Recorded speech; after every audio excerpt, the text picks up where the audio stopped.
అండి.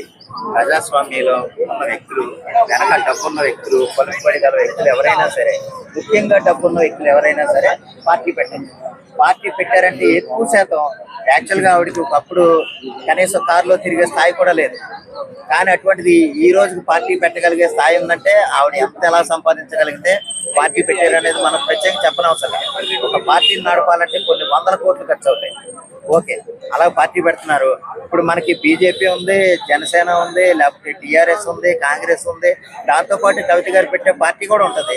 మీరు టీఆర్ఎస్ అన్నారు కాబట్టి అడుగుతున్నాను. కవిత కూడా టీఆర్ఎస్ అని చెప్పేసి పార్టీ పెడతాను అంటారు. సో దాని గురించి ఏమంటారు? అయితే ఒకటండి, యాక్చువల్ గా టీఆర్ఎస్ అంటే వీళ్ళ బీఆర్ఎస్ గా బీఆర్ఎస్ గా మార్చుకున్నారు కాబట్టి ఆ టీఆర్ఎస్ పదం ఏమన్నా తీసుకుంటారేమో మనకి ప్రత్యేకంగా తెలియదు. కానీ తీసుకుని పార్టీ పెడితే పెట్టొచ్చండి. ఇప్పుడు విజయశాంతి గారు తల్లి తెలంగాణ పార్టీ పెట్టారు, తర్వాత బీజేపీకి వెళ్ళారు, తర్వాత కాంగ్రెస్ లోకి వెళ్ళారు, తర్వాత టీఆర్ఎస్ లోకి వెళ్ళారు, తర్వాత మళ్ళీ బీజేపీలోకి వెళ్ళారు. కొన్ని రోజుల తర్వాత ఏంటంటే తండ్రి ఏదన్నా ఒక 100 కోట్లు ఇచ్చారనుకోండి, ఆ పార్టీలో కలిపేస్తారు.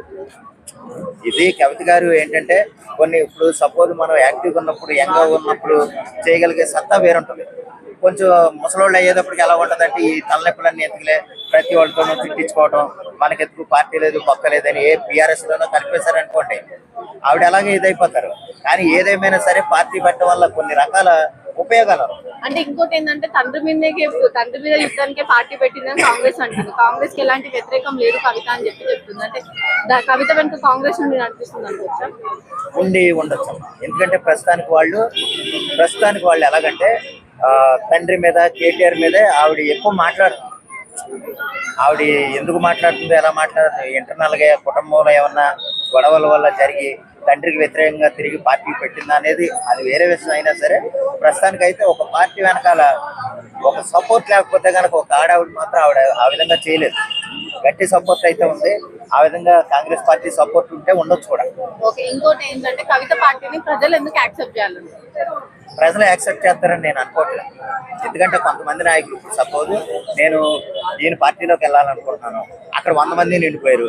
మీ పార్టీలోకి వెళ్దాం అనుకున్నాను, మీ దగ్గర 100 మంది నిండిపోయారు. ఈయన దగ్గర 50 మంది ఉన్నారు, అప్పుడు ఈ పార్టీలోకి వెళ్తాను. నేను రాజకీయ నాయకుడిగా ఎదగడం కోసం ఏదో ఒక గుమ్మం వెతుక్కుంటాను. ఆ గుమ్మానికి నాకు కవిత గారి పార్టీ దొరికింది, అందులోకి వెళ్తాను. ఆయన రాజకీయ నాయకుడికి ఎదగడం కావాలి, కానీ ఆ పార్టీకి విధానాలు, విధి విధానాలు ఉన్నాయి, దాని మీద మనం పోరాడేయాలి అని కాదు. ఒక రాజకీయ నాయకుడిగా, ఒక ప్రజాప్రతినిధిగా ఎమ్మెల్యే అవకాశం వస్తుంది కదా నాకు.